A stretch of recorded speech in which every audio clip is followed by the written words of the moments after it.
আসসালামু আলাইকুম রহমতুল্লাহ। গাইস, আজকে প্রচুর কুয়াশা।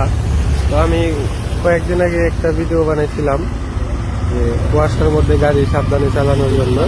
তো আজকে দেখুন একটা আমাদের এই সিংগাইর জামালপুর হাই রোডে একটা অ্যাক্সিডেন্ট হয়েছে।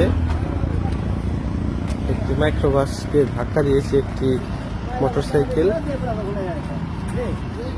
অবস্থাটা দেখেন।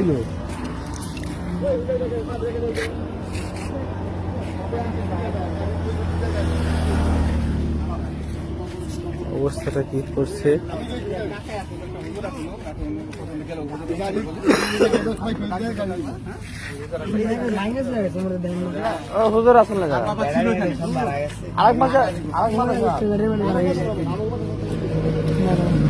জাহাঙ্গীরনগর বিশ্ববিদ্যালয়ের